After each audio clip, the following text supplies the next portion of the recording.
Good morning standard 3 তোমাদের আগে আমি করেছিলাম আইডিয়াল ম্যাথ দেখে নেবে পেজ নাম্বার 58 পর্যন্ত করেছিলাম, ঠিক আছে। এবার তোমরা কি দেখবে পেজ নাম্বার দেখো 60তে আছে, ওখানে একটা এক্সারসাইজ আছে তোমাদের করার জন্য, ঠিক আছে। তো সেখানে জাস্ট মাল্টিপ্লাই করতে বলেছে। তো মাল্টিপ্লাইটা আমি দুটো একটা দেখে দিচ্ছি, দেখো। তার আগে কিছু আমি লিখেছি, এইটা আমি একটু পরে বলে দিচ্ছি। তার আগে তোমাদের দুটো আমি এক্সাম্পল আমি দেখিয়ে দিই, ঠিক আছে। দেখো X question number 1 question number 1টা তোমরা একটু দেখে নেবে, ঠিক আছে। কোশ্চেন নাম্বার 1টা কি বলেছে, এখানে জাস্ট আমার গুণ করতে বলেছে, ঠিক আছে। আমরা জাস্ট হচ্ছে মাল্টিপ্লাই করে দেবো। এবার দেখো আমি একটা দেখছি 6 এরটা, কোশ্চেন নাম্বার 6টা দেখো। কোশ্চেন নাম্বার 6 এরটা না 508 ইন্টু 83। তো আমরা সেটা লিখে দেবো, দেখো 508 আর 83 3 8 24 24 4 হাতে 2টা কি করবো 3 2 3 0 2টা নেমে যাবে, ঠিক আছে। 3 5 15 আর দেখো 8 8 16 আমার ডাইরেক্ট 16 লিখে দিচ্ছি, কেন 16 6 হাতে 1 8 0 8 0 0 হয়, তার জন্য 1 যোগ হয়ে যাবে, ঠিক আছে। আবার দেখো কত হচ্ছে না 8 5 40। আবার দেখবে 3 8 24 24 হয়েছে 5 3 5 15 8 8 16 সরি 8 8 64 64 এবং তারপর দেখো 64 বসে গেল, তারপর 5 8 40। এবার দেখো কত হচ্ছে অ্যাড করো, ঠিক আছে। 4 6 11 বা 11 হচ্ছে 2 এখানে হচ্ছে 4, উত্তর আমার এটা হবে। তো এইভাবে তোমরা সবগুলোই করবে, ঠিক আছে, কোনো সমস্যা নেই। তোমরা আগেও করেছো, তাই এটা আমি অত বেশি গুরুত্ব দিচ্ছি না। আসল গুরুত্ব আজকে যেটা আছে, ঠিক আছে। তো আজকের আসল যেটা আছে দেখো, তোমরা এর আগে অনেকগুলো গুণ কিভাবে করতে হয় আমরা সকলেই জানি, ঠিক আছে। বা গুণ করার পদ্ধতি বা গুণ কীভাবে করলে সুবিধা হয়, সব সুবিধা আমি আগে তোমাদের বলে দিয়েছিলাম যে গুণ করতে গেলে কী কী নিয়ম কানুন পালন করতে হয়, আমি তোমাদের এর আগে হয়তো একটু বলেছি, ঠিক আছে। তো এখন আবার একটু একই জিনিস, ভয় পাওয়ার কিছু নেই, ঠিক আছে। শুধু আমরা আগে আমরা বাংলাতে করেছি, এখন আমরা ইংলিশে করব, ঠিক আছে। ইংলিশে আবার কী বলছে দেখো, না এর কিছু প্রপার্টি আছে বা সূত্র আছে, সেই সূত্রগুলো হচ্ছে আমাদেরকে মনে রাখতে হবে। আমরা সেই সূত্রগুলো সাধারণত আমরা করে অভ্যস্ত হয়ে গেছি বাংলাতে, ঠিক আছে। কিন্তু তাহলে আমাদের এরকম লাগতে পারে যে ইংরেজি টার্ম আমাদের মনে থাকবে না, ঠিক আছে। এগুলো খুবই সহজ, বা এতে কোনো চিন্তার কোনো কারণ নেই যে এত কঠিন টার্ম বা এতে কীরকম আবার মুখস্থ করতে হবে না, মানে নাথিং। জাস্ট এটা ইংলিশ টার্মগুলো তোমাদেরকে একটু হচ্ছে কি মানে ধারণা হিসাবে মানে ধরে নিতে হবে, ঠিক আছে। তো এখানে প্রথমে দেখো আমাদের গুণের বা মাল্টিপ্লিকেশনের, ঠিক আছে, মাল্টিপ্লিকেশনের কতগুলি প্রপার্টি আছে, সেই প্রপার্টিগুলো এটি। বেসিক্যালি সাধারণত কটা না 5টা আমার প্রপার্টি থাকে, আর সেটা আমরা জানি। এই তোমরা জানো নি, যেমন আমি বলছি, দেখো 5 গুণিত 5 সমান 25 হবে, ঠিক আছে। আবার এই 5টা এদিকে যদি লিখে দিই তা একই হবে। এইটার থেকেও বলেছি 2 গুণিত 4 সমান কত হচ্ছে 8 হচ্ছে, তাই তো। এটা যদি আমি 4 গুণিত 8 2 করি, সেক্ষেত্রেও 8ই হবে। এর কোনো উত্তরের পার্থক্য হবে কি না, তো সেইটা আসবে এই প্রপার্টির মধ্যে একটাতে, ঠিক আছে। আরও আছে, আমি সহজ বলেছি দেখো। তো এখানে যে প্রপার্টি বা সূত্রগুলো, ঠিক আছে, তোমাদের একটু মনে রাখতে হবে এইটাই। বা ধরো তোমাকে যেমন বলে দিবে যে এই প্রপার্টির দ্বারা এই গুণটা করো, ঠিক আছে। তো সেক্ষেত্রে কিছু মানে নর্মাল যেভাবে করে দিলেই কিন্তু সেভাবেই চলে আসবে, তোমরা যেভাবে জানো। তো এখানে আছে দেখো, প্রথমে আছে না কটা এখানে প্রপার্টি আছে, বেসিক্যালি 5টা। ফার্স্ট হচ্ছে কমিউটেটিভ প্রপার্টি, যেটাকে আমরা কি বলে থাকি না কমিউটেটিভ প্রপার্টি বা অর্ডার প্রপার্টি, মানে অর্ডার মানে যে কোনো জায়গায়। আমি পরে বলে দিচ্ছি কমিউটেটিভ প্রপার্টি, তারপরে অ্যাসোসিয়েটিভ প্রপার্টি, তারপরে আইডেন্টিটি প্রপার্টি, তারপরে হচ্ছে জিরো প্রপার্টি, তারপরে হচ্ছে ডিস্ট্রিবিউটিভ প্রপার্টি। খুব সহজ এবং খুব ইজি, এতে ঘাবড়ানোর কোনো কারণ নেই। আমি আবার বলছি দেখো, প্রথমে কমিউটেটিভ প্রপার্টি, অ্যাসোসিয়েটিভ প্রপার্টি, তারপর আইডেন্টিটি প্রপার্টি, তারপর হচ্ছে জিরো প্রপার্টি, আর নেক্সট ডিস্ট্রিবিউটিভ প্রপার্টি। তো কমিউটেটিভ মানে এখানে জাস্ট অর্ডার বলতে আমরা যেভাবে সাজাই, গুণের ক্ষেত্রে আগে পিছে সাজালেও আমার কোনো প্রোডাক্ট বা গুণফলের কোনো পার্থক্য হয় না, সেটা আমি বুঝিয়ে দিচ্ছি পরে, ঠিক আছে। তারপর কি আছে অ্যাসোসিয়েটিভ প্রপার্টি মানে গ্রুপিং করে মনে করো যখন আমরা সরল করি বা সিম্পলিফাই, যেটা আমরা ইংলিশে বলে থাকি, ঠিক আছে, তখন যখন করি সেক্ষেত্রে কি হয়, মনে করো 2 ইন্টু, ঠিক আছে, 1 5 প্লাস 1 দেওয়া রয়েছে, ঠিক আছে। তোমরা এইভাবে করতে পারো, আমরা ডাইরেক্ট যেটা করে থাকি 2 ইন্টু এদিকে 6, কত হচ্ছে, সরি 6 দুগুণে 12। একইভাবে দেখো আমি এটাকে কিভাবে করছি, এটা আমরা সিম্পল করে থাকি। এবং আমার এখানে যেটা হচ্ছে অ্যাসোসিয়েটিভ প্রপার্টির মধ্যে কি হবে না, প্রথমে দেখো 2 গুণিত 5 করব, দিয়ে যোগ করে দেবো, দিয়ে কি হলো 2 গুণিত 1, একই হচ্ছে দেখো 10 যুক্ত এটা হচ্ছে 2, তাহলে কত হচ্ছে দেখো 12।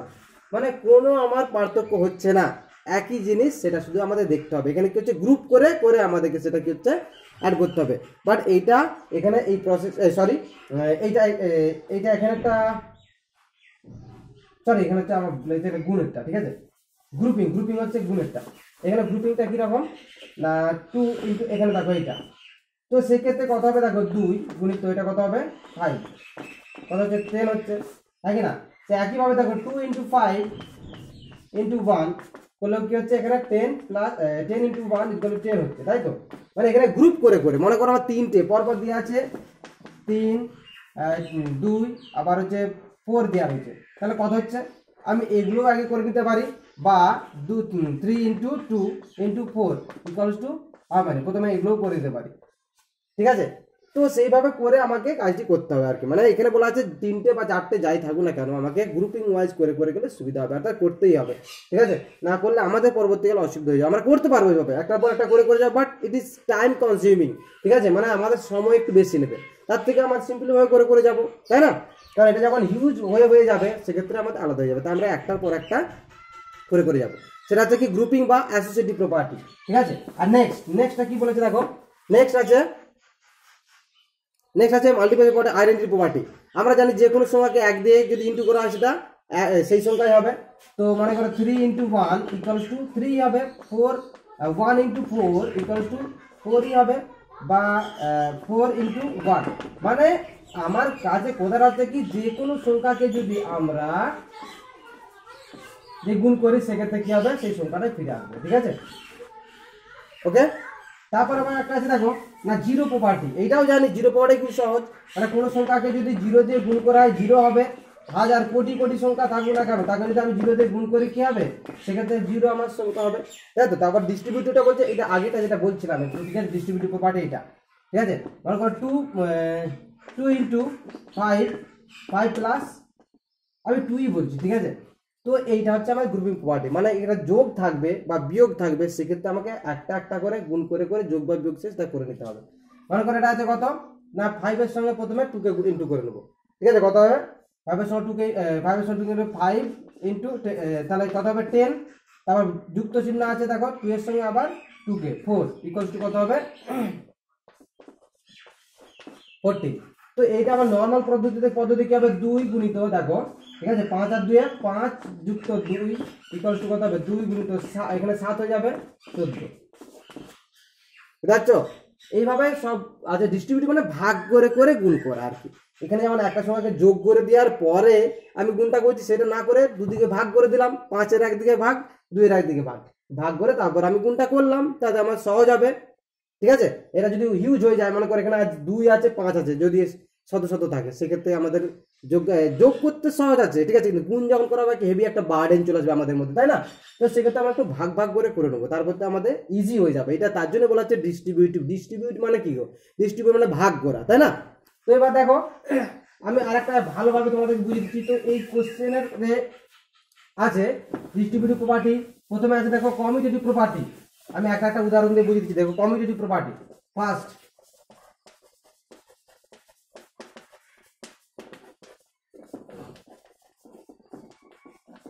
কমিউটেটিভ প্রপার্টি আমি বললাম অর্ডার বা sequence wise.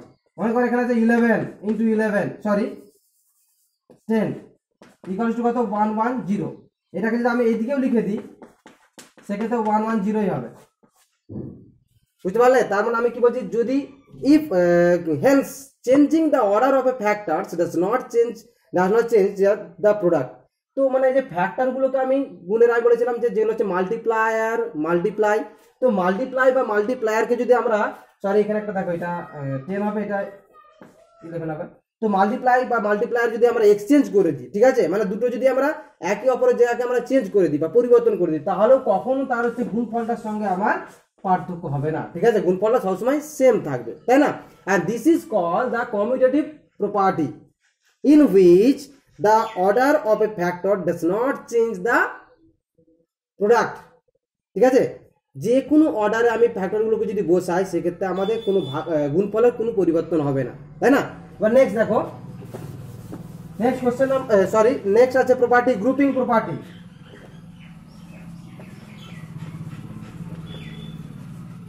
Sorry grouping property না, তোমরা এটা এইভাবে দেখবে, অ্যাসোসিয়েটিভ প্রপার্টি। কি হবে? Associative property, and this property is also called the grouping property because we have to group before our calculation, ঠিক আছে, ক্যালকুলেশন করার আগে, ঠিক আছে, বা মাল্টিপ্লাই করার আগে আমাদের হচ্ছে গ্রুপ করে নিতে হবে, আর গ্রুপ ওয়াইজ আমাদেরকে সেটা মাল্টিপ্লাই করতে হবে। That is why this is called grouping property as well as the associative property. Okay, next দেখো, তো এখানে আছে কতগুলো কোশ্চেন, মাল্টিপ্লাই মানে এখানে যে কোনো অনেকগুলো যে থাকার পরে গ্রুপ মানে গ্রুপ করে করে, ঠিক আছে, একবারে না গুণটা করে, একবারে গুণ করলে মনে করো 0, 15, 25 ইন্টু 75, তো এইভাবে যদি হিউজ আমার অনেকগুলো যদি থেকে থাকে, if there are many numbers of factors, then we have to group them to multiply, unless this will be very difficult for us.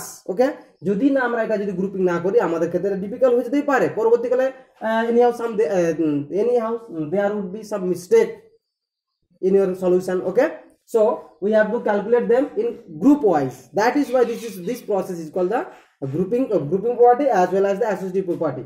Next দেখো, associative property ফার্স্ট আমি তোমাদের সংক্ষেপে যাতে সহজ হয়ে যায় আমি খুব সাধারণ উদাহরণ দিয়ে আমি বুঝিয়ে দিচ্ছি। দেখো এখানে কত আছে, 10 into 15 into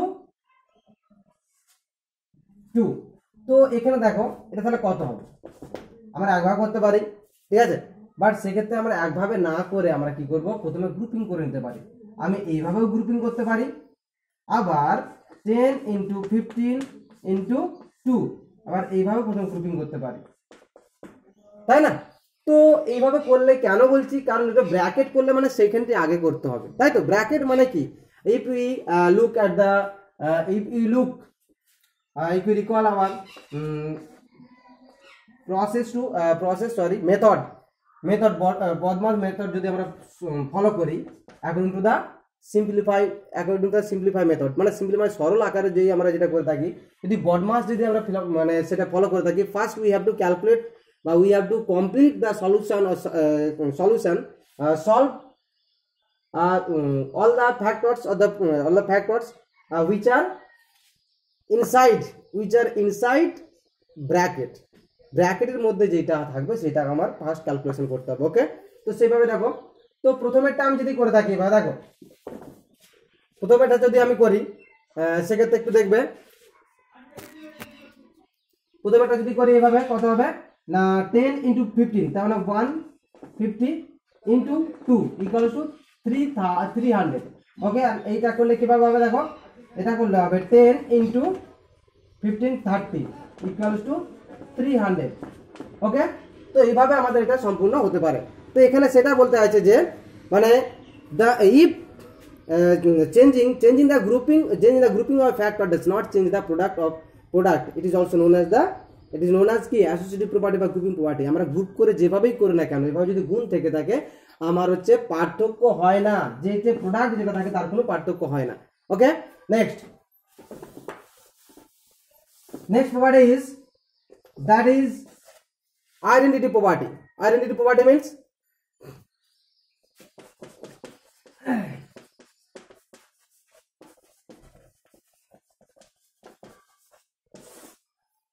if we multiply any number by 1, ঠিক আছে, if we multiply any number by 1 then we will get the same number. ওকে, যদি আমরা 1 কে কোনো সংখ্যার সঙ্গে গুণ করে থাকি তাহলে সেই সংখ্যাটাই পাবো, এইটাই আইডেন্টিটি মেথড, আর কিছু না। ঠিক আছে, which is call the multiply property of one, মানে একের যে মাল্টিপ্লাই প্রপার্টিটা বা গুণ করার যে প্রসেসটা সেটা হচ্ছে কি না এই আইডেন্টিটি প্রপার্টি। ওকে, তো দেখো এখানে আমি দেখাচ্ছি 310 ইন্টু 1, 479 ইন্টু 1, 307 ইন্টু 1, মানে যে আমি যাই করি না কেন, ঠিক আছে, তো সেক্ষেত্রে দেখো প্রপার্টি কাছে সেটাই সেই সংখ্যাটাই আসবে। 479 নেক্সট 307 নেক্সট 01000, এটা বলছে কোনো সংখ্যার সাথে এককে যদি গুণ করা হয় সেক্ষেত্রে আমার সেই সংখ্যাটাই আসবে। Okay, next and last, sorry last, this is the third one and next will be the fourth one. এখানে বলেছে এটা কি আছে, জিরো প্রপার্টি। আইডেন্টি প্রপার্টি দেখেছি, এবার জিরো প্রপার্টিটা আবার দেখো।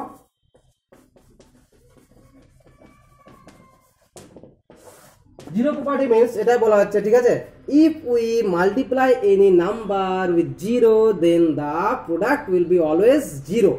ঠিক আছে, সেইটাই, যদি আমরা কোনো সংখ্যাকে জিরো দিয়ে ইন্টু করে থাকি সেক্ষেত্রে জিরো সবসময় আসবে। এখানে মনে করো 490 ইন্টু 0, 371 ইন্টু 0, 293 ইন্টু 0, 567 ইন্টু 0, তো সেক্ষেত্রে 0। তো আমরা অনেকে করে থাকি এখানে তিনটে সংখ্যা আছে মানে তিনটেই জিরো হবে, সে তোমার পছন্দ। তিনটে সংখ্যা দিতে তোমার সময় লাগবে, ঠিক আছে, তিনটে জিরো দিতে দরকার না আমার এক, তিনটে জিরোর মানও জিরোই হয়, ঠিক আছে, সেক্ষেত্রে তিনটে জিরো দিয়ে লাভ নেই। Okay, next and final, this is distributive property. Okay,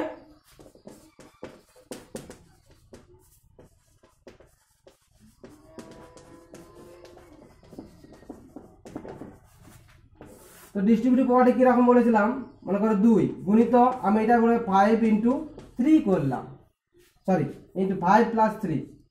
ওকে, সেক্ষেত্রে দেখো ডিস্ট্রিবিউট করে ভাগটা করতে হবে, এভাবে আমরা ডাইরেক্ট আমরা এটা করি তো, ঠিক আছে, 2 ইন্টু এটা কত হবে 8 ইকুয়ালস টু কত হবে 16, হয়তো, বাট এখানে আমাদের এইভাবে না করে আমরা যেটা আমার এখানে নিয়ম ওয়াইজ যেটা বলেছে সেটা কি না এইটা নিয়মটা অনুযায়ী দেখতে হবে কি 2 ইন্টু ইকুয়ালস দিয়ে 2 ইন্টু 5 কে প্রথম গুণ করতে হবে, তারপর প্লাস দিয়ে 2 ইন্টু 3 কে গুণ করতে হবে, তাহলে কত হচ্ছে 5 দুগুণে 10 প্লাস 3 দুগুণে 6, কত হচ্ছে 16। and this is called at this side the method of solution is called what, the distributive property, মানে একবারে না করে দিয়ে আমরা সেটাকে ভাগে ভাগে করেছি, ঠিক আছে, 5টাকে 2 এর সঙ্গে আবার গুণ করেছি, 2টাকে 3 এর সঙ্গে গুণ করেছি, ঠিক আছে, একই, তাহলে ফ্যাক্টরটা বের হবে। এটা বলেছে the product of any number with, এখানে কি আছে প্রোডাক্ট বলেছে, product of any type of add or addition or subtraction, সেক্ষেত্রে যদি আমরা করে থাকি সেক্ষেত্রে আমরা ডিস্ট্রিবিউটিভ প্রপার্টি ধরে আমরা করি, ঠিক আছে।